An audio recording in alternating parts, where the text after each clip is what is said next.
Vamos, como já puderam perceber em casa, vamos ter aqui mais uma vez um especial Fórmula 1. É uma tradição, 16 válvulas, em recebemos João Carlos Costa, como todos conhecem, reconhecem.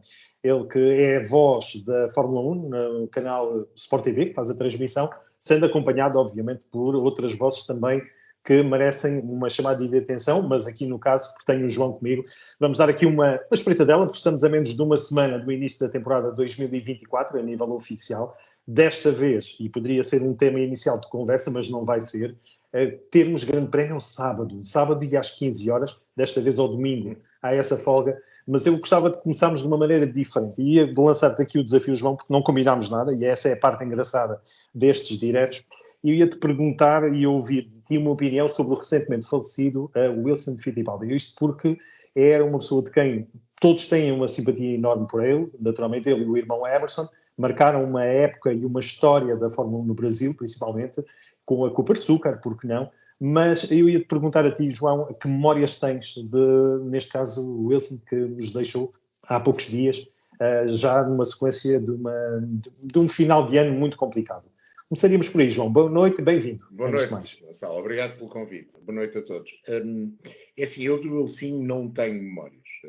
Tenho enquanto fã miúdo e de vê-lo correr, achava muita piada ao facto, apesar da família Fittipaldi e sobretudo o Emerson, era o adversário principal do piloto que eu gostava na altura, do Jackie Stewart e da equipa que eu gostava na altura, a Tyrrell. Mas a verdade era engraçado ter dois irmãos a correr na Fórmula 1 e sempre achei muita piada ao projeto Cooper Sucar, onde ele teve até mais importância na fase inicial do que o irmão Emerson. Atrás de mim está o verdade, filho. O filho. O Christian.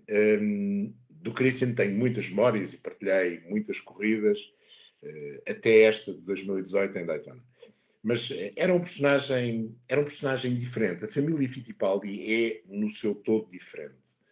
Tem coisas boas, tem coisas menos boas, tem alguns elementos simpáticos, outros menos simpáticos, mas são uma família, eu quase diria, à parte dentro do fenómeno do desporto motorizado no Brasil. E tudo começou com o pai, que era uma espécie de João Carlos Costa, ou eu sou uma espécie de pai Fittipaldi, fazia relatos na televisão e na rádio, trabalhou muito com o Domingos Piedade, aliás, foi ele que de facto trouxe o Domingos Piedade para o comentário televisivo e para o comentário radiofónico. O Domingos fazia nos canais, no canal de televisão brasileira e também na rádio brasileira, comentários de Fórmula 1, foi aí que começou no que diz respeito à televisão, nos tempos em que era um dos homens de mão da família Fittipaldi. Mas do Wilson, tirando aquele personagem meio de mocheirão, diferente do irmão, muito menos exposto que mais o Emerson, na sombra. Mais sombra, o Emerson sempre muito mais galo, muito mais presente, muito mais ativo e duplo campeão do mundo, enquanto o Wilson nunca ganhou nenhum grande prémio em Fórmula 1, mas a mim marca-me exatamente essa situação enquanto miúdo de ver dois irmãos a correr. Não era assim uma coisa tão normal quanto isso, na altura até era inédito em termos de Fórmula 1, é essa a grande memória que eu tenho. E, sobretudo, lembro-me também de algumas histórias contadas pelo Christian das pequenas guerras internas familiares entre o pai e o tio, entre o Wilson e o Emerson, que eram muito aguerridos desde miúdos. Havia uma competição muito grande entre os dois. E é normal entre irmãos, sobretudo irmãos, que acabam por ter uma carreira de sucesso no desporto motorizado. Começou bem cedo no Brasil e depois acabou ao redor do mundo com a Fórmula 1. Muito bem, uma pequena nota até, apenas de início de conversa e uma homenagem aqui, de facto, ao Wilson Fittipaldi. Muito bem. Fórmula 1, vamos falar, obviamente, desta temporada, mas eu iria-te lançar aqui aquele desafio que agora é um fait divers e acaba por ser um habitual, e cada vez que se fala de Fórmula 1 para este ano, toda a gente fala da mesma coisa, isto é, quem é que vai ser o campeão de Fórmula 1 2025? Porque 2024, na expressão de toda a gente que acompanha e que sabe e conhece um bocadinho mais a Fórmula 1, o campeonato já está entregue. Não será bem assim, pois não, João? É assim... um segundo nos nunca, testes. é? Sim, nunca mas um digas segundo nos nunca, testes. e sobretudo quando tens um produto para vender. Não é? Teoricamente, eu ainda hoje no podcast da Sport TV, no grelho de partida, disse isso. Este campeonato tem tudo para ser a versão B do campeonato de 2023. Tudo. É muito sui generis este campeonato. Não tem mudanças técnicas de destaque, não há novidades técnicas de destaque, ainda que haja algumas, mas pequenas. Não há quase novidades desportivas de destaque. Não há novidade nenhuma em termos de provas, ainda que haja, de facto, um calendário ligeiramente diferente, e, sobretudo, ao regresso da China e o regresso também de Imola, que o ano passado, pelas razões que conhecemos, não houve, mas não há novidades em circuitos, nada. Os pilotos são exatamente os mesmos e nas mesmas equipas pela primeira vez. Não há rookies. Outra particularidade deste campeonato. Não há nenhum piloto estreante, para já, não é? Não quer dizer que a determinada altura não possa é um mau sinal. É um mau sinal da formação. Achas que será um mau sinal? Eu acho que não é um bom sinal. Eu acho que não é um bom sinal. E acho que a Fórmula 2 e a Fórmula 3, se calhar pelos preços que estão a praticar, não estão a dar à Fórmula 1 aquilo que ela precisa em termos de nomes e de pilotos de destaque. Mas também é verdade que a Fórmula 1 não tem espaço. Quando tens pilotos com 42 anos, e que merece lá estar como o Fernando Alonso, quando tens um piloto como o Hamilton, que a caminho dos 40 vai para a Ferrari no próximo ano, fica muito pouco espaço para entrarem os mais jovens, sobretudo quando só tens 20 carros. E esse é o paradigma que a Liberty e a FIA, por sua vez também, têm de tentar perceber. Vale a pena continuar a promover a ideia de jovens quando não há lugares para os jovens entrarem? Quando os pilotos são cada vez mais, ou vão até mais tarde na carreira e começam cada vez mais cedo? Se nós pensarmos bem, o Max Verstappen, que começou em 2015, vai fazer este ano a sua temporada 10 no Campeonato do Mundo de Fórmula 1. Ainda não fez 27 anos.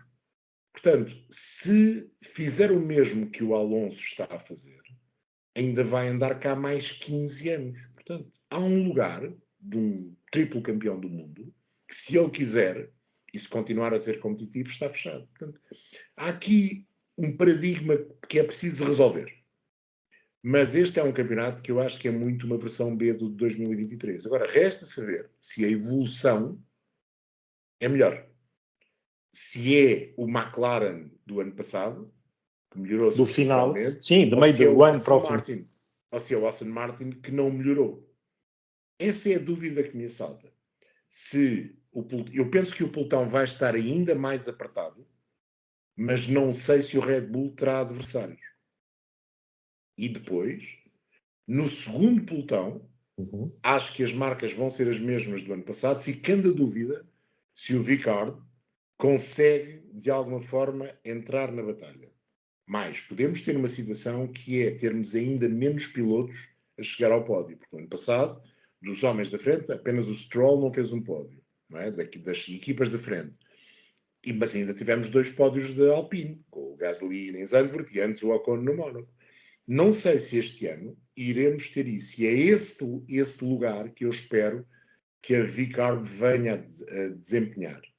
De ser capaz de ser a Alpine e de vez em quando, entrar na batalha pelos pódios. Porque senão acho que vamos ter mais do mesmo. João, e és também de quem tem a convicção que há telemetrias, dizem, e com mapas de produção de motor e tudo mais, que não foi tudo revelado e não há obrigação disso nos testes. Sabe que este teste teve uma particularidade e eu ainda há pouco falei nisso. Este teste mostrou 2 coisas. Mostrou que estes carros de Fórmula 1 são extraordinariamente fiáveis. Talvez os mais fiáveis de sempre.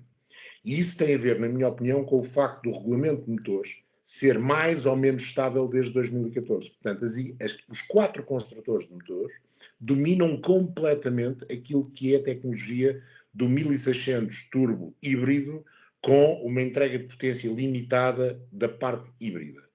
Dominam o MGU-K e o MGU-H perfeitamente e já conseguem brincar, inclusivamente, com o packaging do motor, pondo tudo muito em cima. O arrefecimento e tudo mais. Com o arrefecimento, já brincam, e aqui o brincar, obviamente, é entre aspas, já brincam com isso e já dominam, já não há problemas de fiabilidade. Para além disso, convém não esquecermos que não só o regulamento começou em 2014, como este é o 3º ano de congelamento do regulamento. A única coisa que tu podes mexer é fiabilidade. Portanto, as alterações que podes fazer são para ganhar fiabilidade e podes mexer na parte eletrónica híbrida, mas com muitas regras e muitos limites. Portanto, no fundo, eles estão a desenvolver o motor, estão a tornar o motor mais performante, mas dentro de uma barreira regulamentar muito fechada. Portanto, é normal que a única coisa que ganhe, até porque aí tu podes trabalhar, seja a fiabilidade. Esse foi um dos pontos desta sessão de treinos. A inexistência, não houve uma bandeira vermelha por causa de problemas nos carros, ainda que tenha havido um carro a parar na pista, o Albon, mas foi rapidamente retirado. Houve bandeiras vermelhas por aquilo que aconteceu no circuito com as tampas de escoamento. E mais a atração que a Ferrari tem para as tampas, mas exato. Isso é outra situação. E depois, outra particularidade destes treinos foi, se olhares para a tabela de tempos, apenas um piloto fez melhor que o melhor tempo do ano passado. Foi o Carlos Sainz. E por menos de 4 décimas. Todos os outros tempos são abaixo do tempo do Sérgio Pérez do ano passado.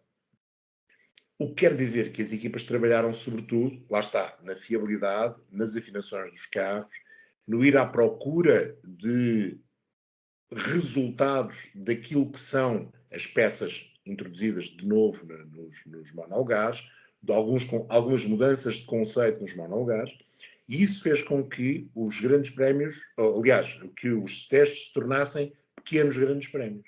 Houve muita gente a fazer muitas simulações. Long run. E quase toda a gente fez melhor do que as simulações do ano passado. Em alguns casos, muito melhor. Apenas uma equipa não fez melhor, que foi a Alpine, que parece, nesta altura, ser a última do pelotão, desempenhar ali um bocadinho o papel que a McLaren teve no início do ano passado. Vamos ver se a Alpine tem a capacidade de, última do pelotão, passar para a segunda em termos de competitividade, como a McLaren demonstrou ser na fase final da temporada. Acho, no entanto, que há alguns sinais, mais em Easton do que em Viry-Châtillon, que mostram que talvez não seja assim. Estão a sair muitos técnicos da Alpine, engenheiros de gabarito. Eu começo a acreditar que o futuro do grupo Nissan, Renault-Nissan na Fórmula 1 seja apenas como fornecedor de motores e que a parte da estrutura de Easton seja vendida a quem? Para apostarem na resistência? Será? Para ir para a resistência e ter uma aposta maior? Não. Sim e não. Sim e não. Eles vão querer manter-se na Fórmula 1, mas naquilo que a Renault sempre fez de melhor na Fórmula 1 motores. Foi fornecer motores de gabarito. E se calhar nos dias de hoje essa será uma opção mais fácil para a Renault do que manter uma estrutura que ainda por cima é notório que anda um bocadinho de costas voltadas uma com a outra. É muito difícil tu manteres duas estruturas em 2 países, não é? Quando estás a trabalhar para o bem comum, ainda que hoje em dia todos os sistemas de comunicação facilitem, obviamente, mas não há proximidade. Vais-me dizer, mas a Mercedes também não tem tudo na mesma loja. E faz lembrar a Ferrari nos tempos do Schumacher também, que estariam em Inglaterra e a Itália. O projeto inglês do John Barnard, antes do Schumacher, foi um fiasco, podemos dizê-lo. Não é? Portanto, eu dou a sensação que a Alpine poderá estar aqui com um bilhete de saída e que este ano de 2024 poderá ser decisivo.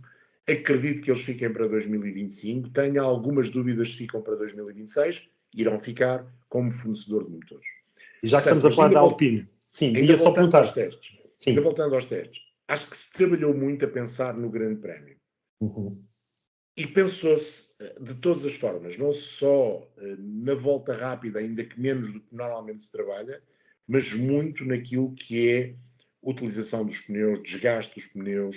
Por exemplo, eu estranhei muito que a grande maioria das equipas, não queria dizer todas porque não tenho a certeza, mas acho que a grande maioria fez pelo menos um run nos long runs C2. Ora, nós sabemos, e estes pneus são exatamente a outra das particularidades, os pneus continuam iguais.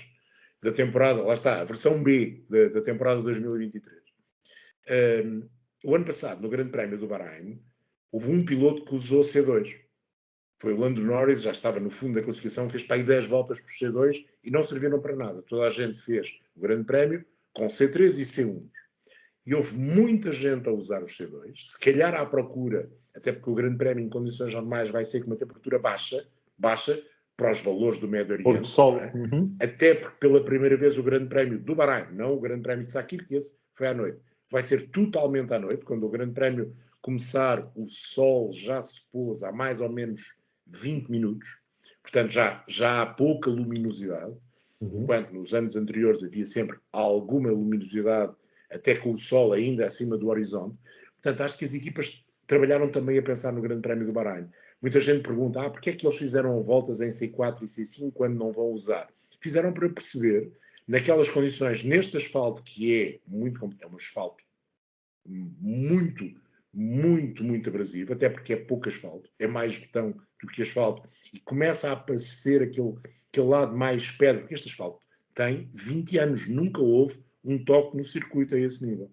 E, portanto, se calhar foi à procura de perceber o que é que valem, de facto, os C4 e os C5 para futuras utilizações, porque os C4 e os C5 vão entrar rapidamente no jogo, não é? Em outros grandes prémios. Acho que foram uns testes onde não devemos olhar para os tempos, devemos olhar para o trabalho feito. Os quilómetros feitos com o Magnussen, por exemplo. O Magnussen foi o piloto que mais andou. A AS deu um passo qualitativo, sobretudo em termos de desgaste dos pneus. Eles conseguiram fazer long runs de 15, 16 voltas, em que a perda de ritmo era compensada, ou seja, a perda do pneu era compensada com o menor peso no combustível do monolugar. Portanto, aquele equilíbrio que é o que interessa, com ritmos muito interessantes, obviamente não ao nível da Red Bull, da Ferrari, da Aston Martin. A última simulação de Grande Prémio do Alonso, que foi feita mais ou menos à mesma hora do Verstappen no último dia, é de se lhe tirar o chapéu. Portanto, não conseguimos ter ideia. Eu tenho uma ideia que estaremos com Red Bull em cima, resta saber se por 1, 2 décimas, ou 1, 2 décimas, ou 1 segundo, a Red Bull em cima. Depois um pelotão igual ao do ano passado, com Ferrari, Aston Martin, Mercedes e McLaren. Fica-me a ideia que a Ferrari está melhor, que aquilo que eles fizeram tentando descobrir a forma de evitar o desgaste dos pneus, que foi, no fundo, chegar o peso do carro mais para trás, não só, mas também. Está tudo recuado 5 centímetros, motor, caixa de velocidades, o carro está mais estreito no packaging da unidade motriz. Isso faz pensar que talvez eles estejam melhor em Grande Prémio, e acabaram bem o ano passado. A Ferrari acabou bem, não só numa volta, como em muitas voltas. Se me perguntares qual é o alinhamento dessas 4 equipas, penso que nesta altura será a McLaren que está atrás, mas vai depender muito do Grande Prémio. Acho que vamos voltar a ter aquilo que aconteceu em algumas situações no ano passado. Nós, quando entrávamos para um Grande Prémio, tínhamos uma certeza, que era a Red Bull estava na frente. E depois não sabíamos quem era segunda, terceira, quarta e quinta. Não sabíamos se a Alpine podia lutar nesse segundo pelotão ou se estava relegada para a última posição do outro pelotão, onde é que iria cair. E depois, entre Williams, AlphaTauri na altura, Sauber ou Ferrari, Sauber, Alfa Romeo e a Haas, também havia dúvidas de onde é que cada um encaixava no segundo pelotão. Estamos nesse espectro. Talvez com a particularidade de o pelotão estar ainda mais compacto. Eu não estranharia se logo no Bahrein, no Q1, e vamos esperar que a Alpine dê um salto qualitativo em termos de performance, não tivéssemos toda a gente num segundo. Agora, resta saber qual é a vantagem da Red Bull. E não me parece que possa haver surpresas. Não me parece, mas posso estar enganado. Porque aquela simulação do Aston Martin deixou-me ali, em corrida, deixou-me ali a orelhinha a ouvir o zumbido da abelha. Muito bem. E a Mercedes também, atenção, a Mercedes também fez boas simulações.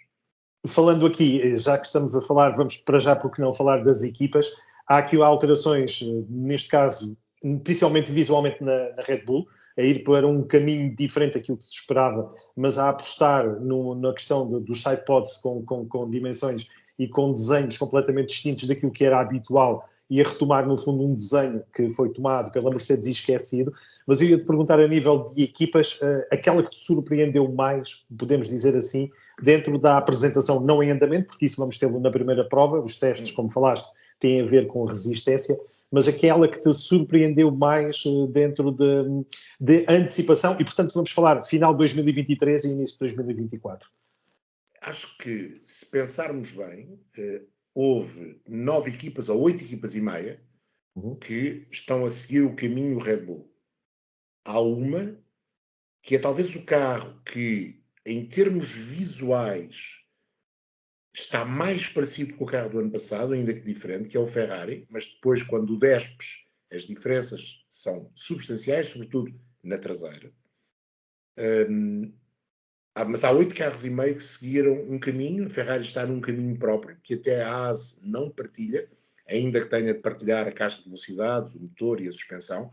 Fica uma dúvida que eles não esclareceram. Este ano é possível para as equipas clientes usarem a caixa de velocidades do ano anterior. Até têm maior liberdade em termos de utilização de rapós diferencial e de caixa, se usarem a caixa do ano anterior. Não conseguimos confirmar. Acho que a Williams não quer usar a da Mercedes. A da Mercedes. Eu fiquei com a ideia que a Williams não usou, até pelo conceito de suspensão posterior que utiliza, que é diferente daquilo que utiliza a Mercedes, a Aston Martin e a McLaren.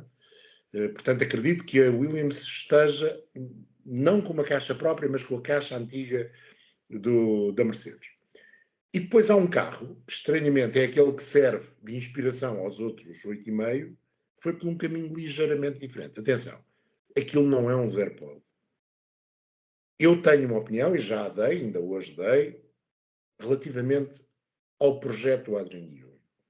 O Adrian Newey quis tornar o carro mais estreito, mais compacto, a pensar já em 2026, quando os carros serão mais pequenos em trechos e mais estreitos de vias. O que é que não muda neste Red Bull? O fundo. Que era o que é que o Red sucesso. Bull do ano passado tinha de menos bom? Não era mau, de menos bom. As curvas lentas. Onde é que se pode trabalhar para ganhar velocidade nas curvas lentas sem ser usando aquilo que é fundamental nestes carros, que é o fundo?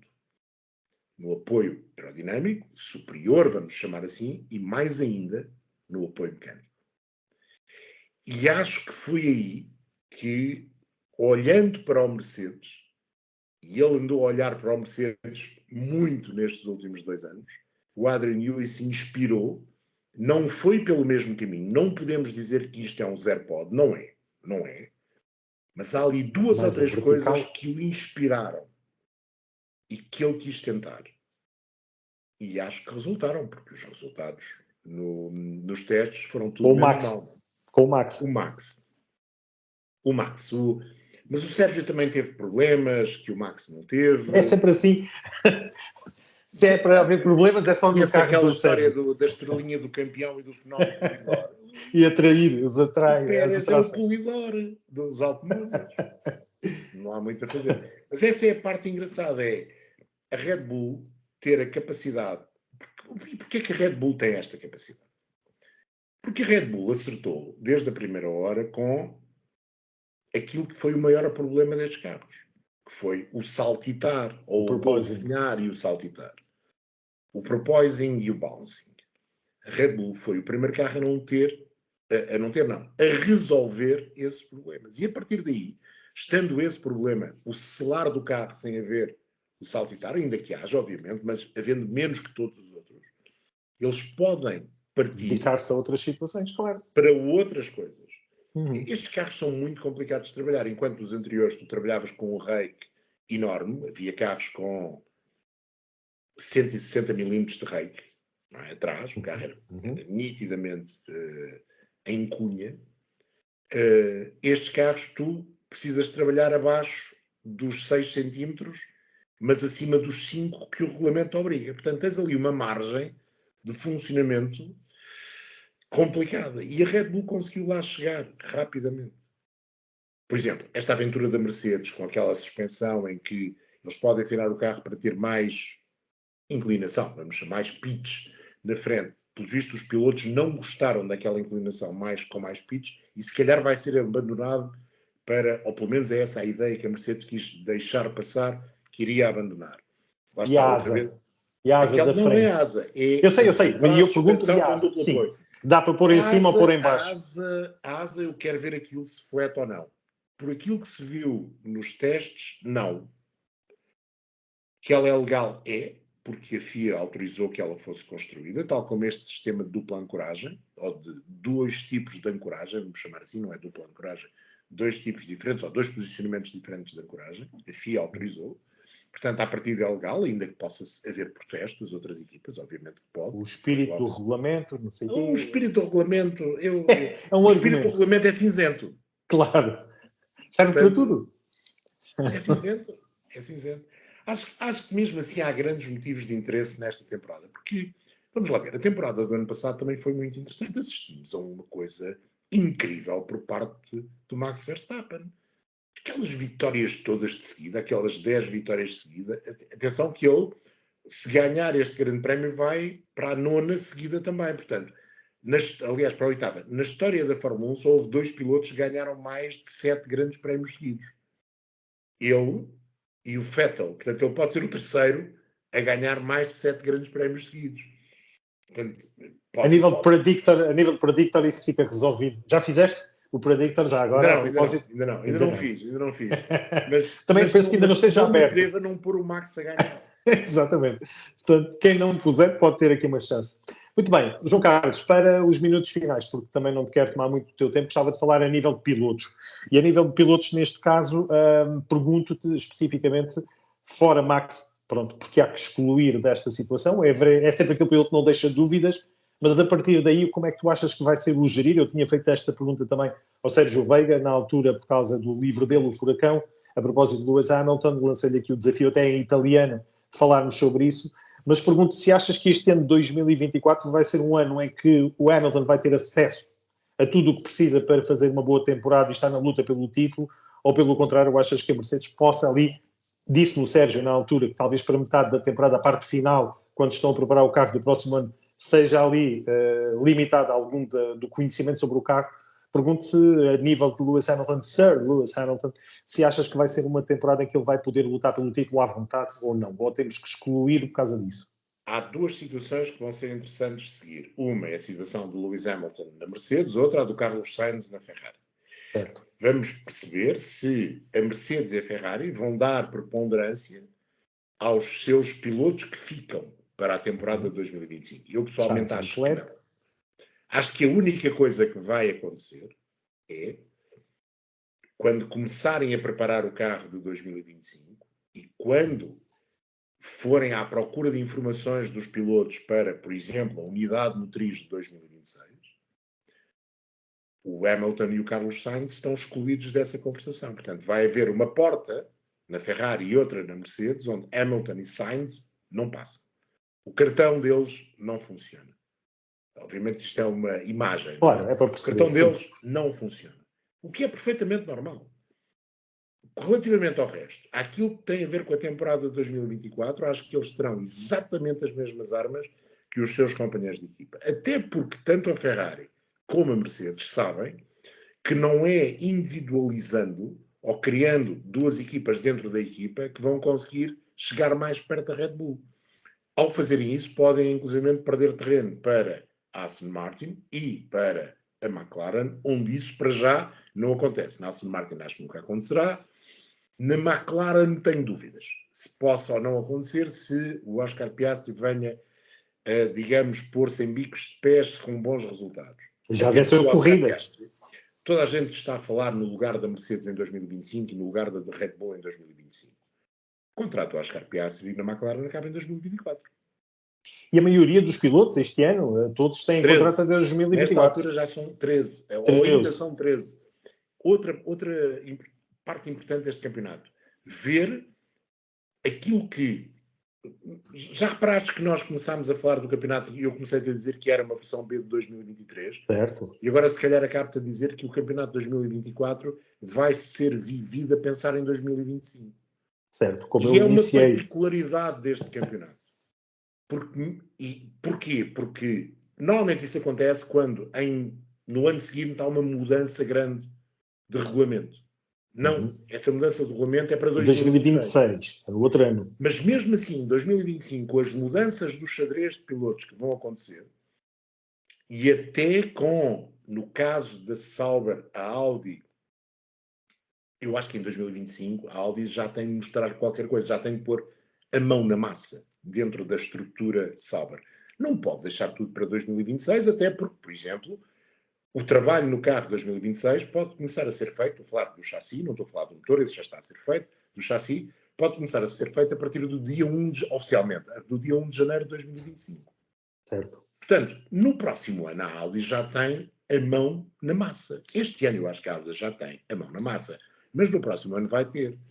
Será que será capaz de convencer, por exemplo, o Carlos Sainz ou o Oscar Piastri a ir para a Sauber ou a fazerem um ano sabático para depois entrarem na Audi em 2026? Haverá um risco associado, tanto para um como para o outro, ou para qualquer outro piloto, em fazer isso, seja fazer um ano com um piloto da Stake Sauber, ou mesmo fazer um ano sabático, mas já tendo um contrato na mão para 2026 com a Audi.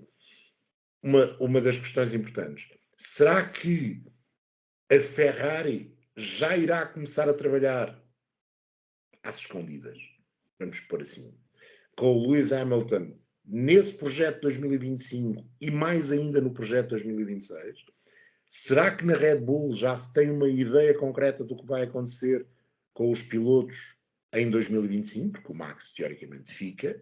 Vamos acreditar que o caso Horner, independentemente do resultado que venha a ter, não tenha, porque irá sempre ter.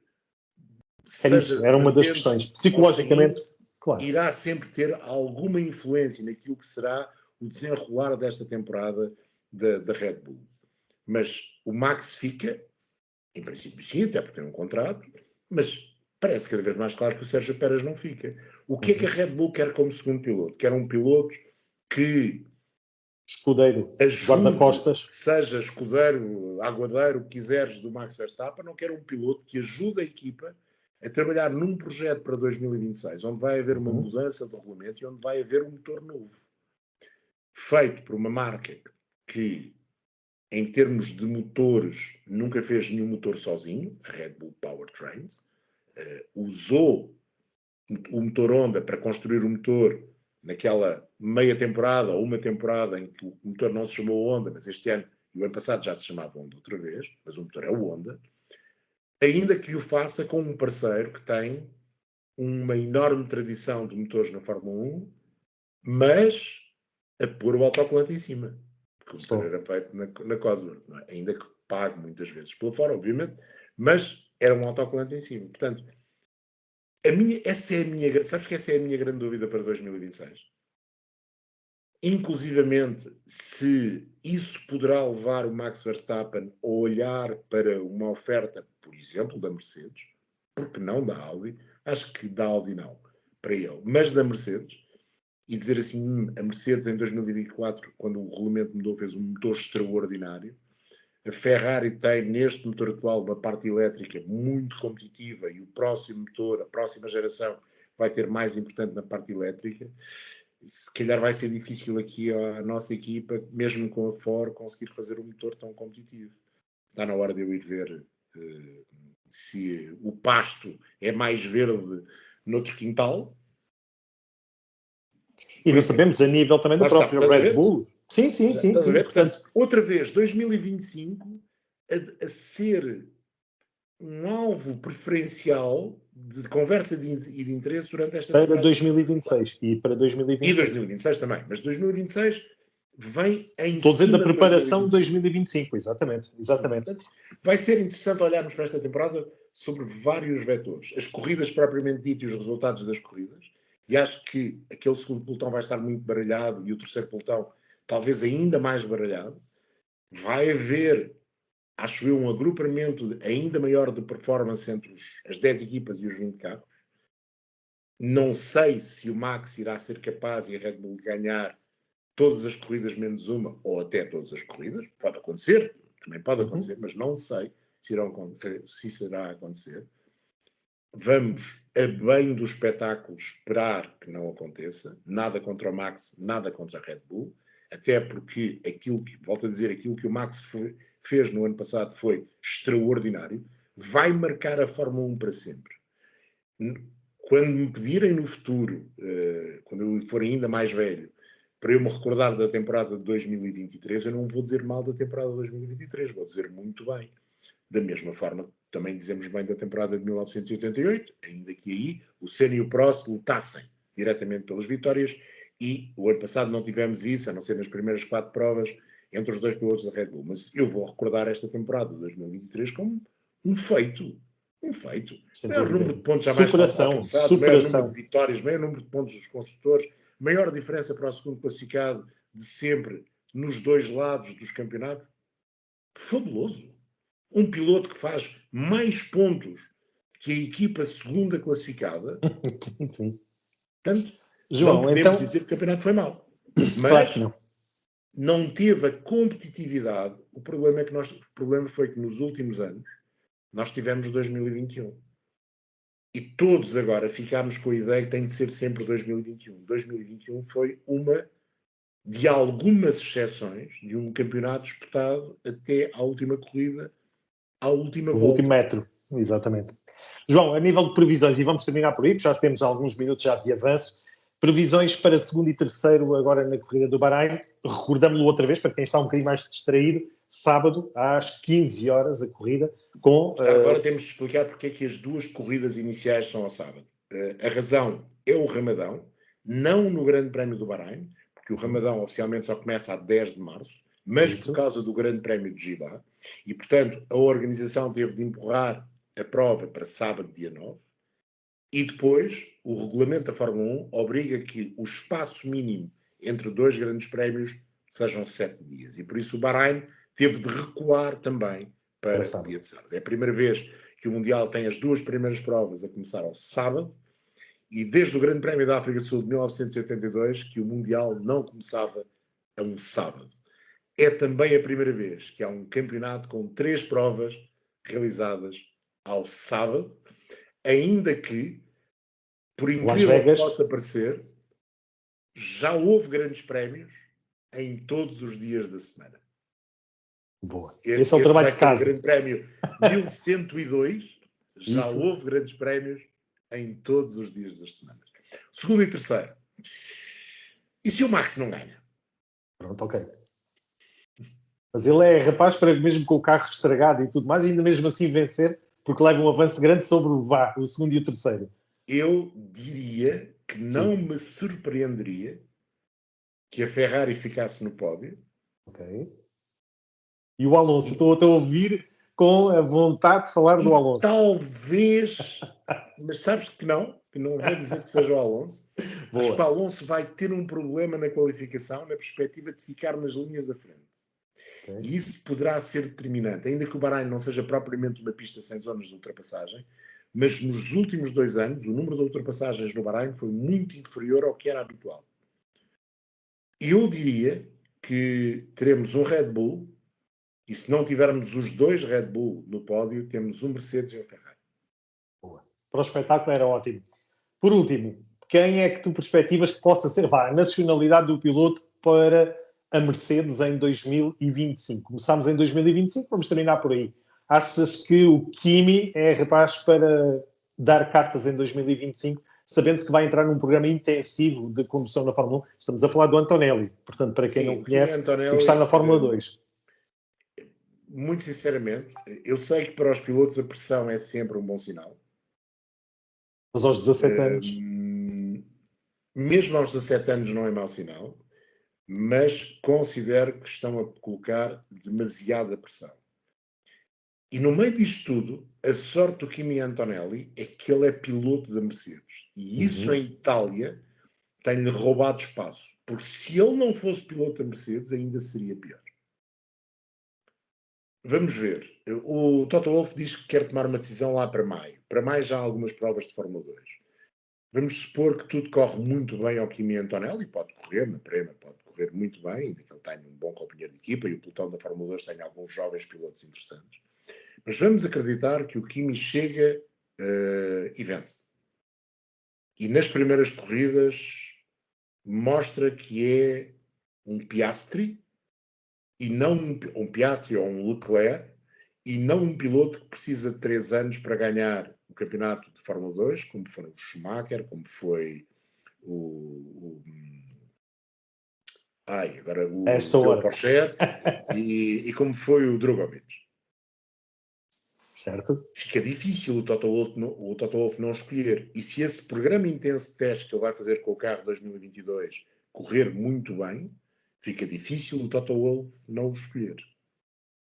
A não ser que o Toto Wolff tenha na manga uma cartada chamada Max Verstappen. E que o Max Verstappen queira jogar essa cartada.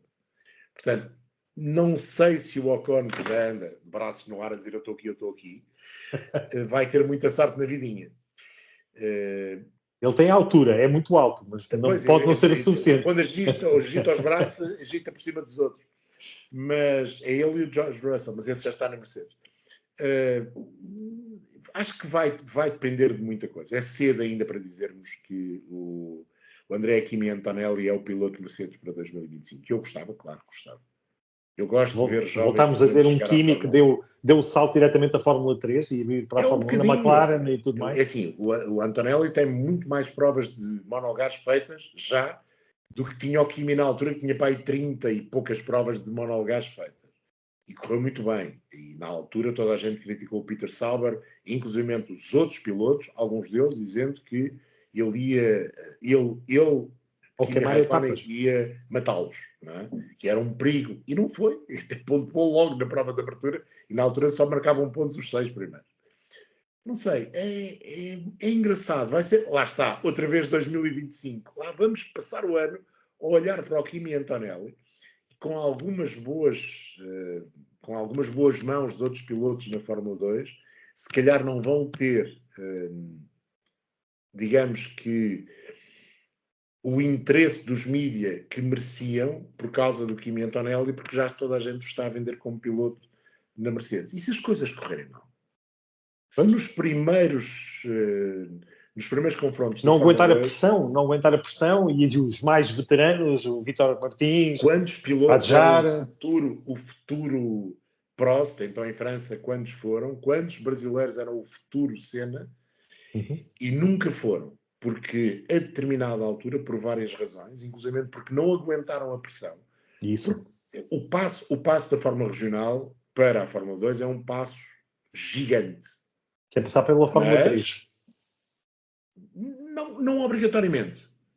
O passo da Fórmula 2 para a Fórmula 1 é um passo mais pequeno em termos de carro. Mas é um passo de uma dimensão muito difícil de perceber para quem está de fora em termos de tudo o resto. Pressão, mediatismo... E pela exclusividade, porque não há assim tantos lugares. A exclusividade de serem só 20. Portanto, será que ele lida bem com isso? Será que a Mercedes o preparou bem? Será que ele é o Hamilton? Porque o Hamilton chegou com mais provas, com mais idade, mas chegou também direto. E toda a gente achava que, face ao Alonso, aquilo não ia correr bem para o Hamilton. E não foi bem verdade. Acabou por não correr bem para a McLaren, não é? Que perdeu um título que, em condições normais, seria deles. Mas será o Kimi Antonelli capaz de fazer o mesmo que fez o Lewis Hamilton? Há uma coisa que nós sabemos. Onde ele passou, toda a gente que trabalhou com ele, do karting à Fórmula Regional, acha que ele é um sobredotado. Chega... Está na altura. E vai ser este fim de semana que ele vai provar, porque também começa a Fórmula 2, para todos os efeitos deste Lá está, era aquilo que eu dizia. O Sérgio Veiga. Em vez de estarem no Vítor Martins, no Oliver Berman, que é o estarem à vontade. Exatamente. Estão no Kimi Antonelli. Toda a gente vai querer saber o que é que fez o Kimi Antonelli. Exatamente. Se as coisas correm mal, é complicado. Eu acho que não vão correr. Mas tem que estar preparado para todas as ocasiões e vamos querer ouvir o próprio Sérgio Veiga, o teu colega de estúdio, também contar-nos tudo sobre a prova. Está ele a fazer a Fórmula 3, a Fórmula 2, aliás. A Fórmula 2 é o Bruno, normalmente as pessoas conhecem, que faz o NASCAR e faz os supercars. E tal como aconteceu em algumas corridas do ano passado, eu fiz só as primeiras, depois quando chegou a Porsche Super Cup deixei de fazer, para fazer a Porsche Super Cup, mas o Bruno este ano vai fazer o campeonato todo. Vão ser 2 campeonatos bem interessantes de seguir. E mais a Fórmula 3 Academy. tem muitos pilotos repetentes, mas tem uma série de jovens pilotos extraordinariamente aguerridos. E a Fórmula 2 tem ali um misto entre rookies muito bons, como o Kimi, e pilotos que no ano passado já provaram como rookies, que também são muito bons, mas que este ano têm de confirmar. E depois há lá uns rapazes que já estão há uns anos e querem ser campeões, nem que seja a terceira vez, como os 2 últimos, ou os 3 últimos. É verdade. João Carlos, um abraço. Obrigado pela ocasião. Vamos estar desejosos de te ouvir. Sábado, então, já a começar a temporada. Sabemos que temos treinos quinta, não é? Já. E Os quinta-feira. são quinta-feira, as 2 qualificação sessões, sexta às 15. Sexta-feira, terceiro treino livre e depois qualificação. E no domingo, o Grande Prémio, o primeiro Grande Prémio do ano. Já agora, uma informação suplementar: tem havido muita gente que ainda não percebeu como serão os fins de semana de sprint. Pela terceira vez em 4 anos, eles voltam a alterar. Portanto, vamos ter treino livre na sexta-feira, será o primeiro evento. Haverá a qualificação sprint na sexta-feira à tarde. Certo. Haverá a corrida sprint no sábado, mais ou menos de manhã. E depois a qualificação para o Grande Prémio será 4 horas, essa é que é a novidade, 4 horas depois da hora de início da corrida de sprint, a não ser que aconteça um facto extraordinário na corrida de sprint e que isso leve ao atrasar da qualificação. Mas em condições normais, a qualificação para o Grande Prémio, que é no sábado à tarde, começa 4 horas depois do início da corrida de sprint. E já com os carros em parque fechado. A qualificação será às 3. Muito bem, já com os carros em parque fechado para a corrida, ao contrário do que acontecia antes. Os carros só vão estar em parque fechado na qualificação.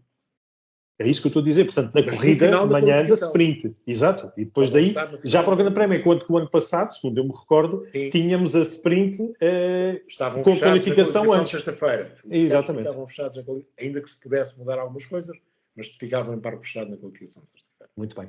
João Carlos, um abraço, bom trabalho para este ano, extensível a toda a equipa, a todos os Pedros desta tua vida.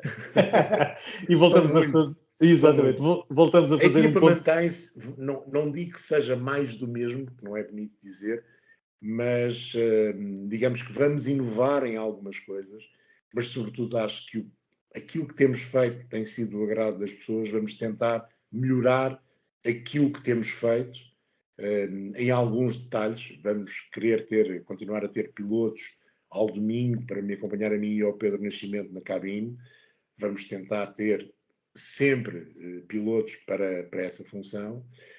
O resto é um programa, é um menu, por assim dizer, igual ao dos 2 últimos anos. Com os kids, também esse aliciante extra que eu gosto muito, de ver os jovens pilotos também fazer os comentários também com bonecos animados. Muito bem, João Carlos, um abraço, boa temporada e marcamos encontro durante o ano para ver. E obrigado eu, e cumprimentos então. Obrigado.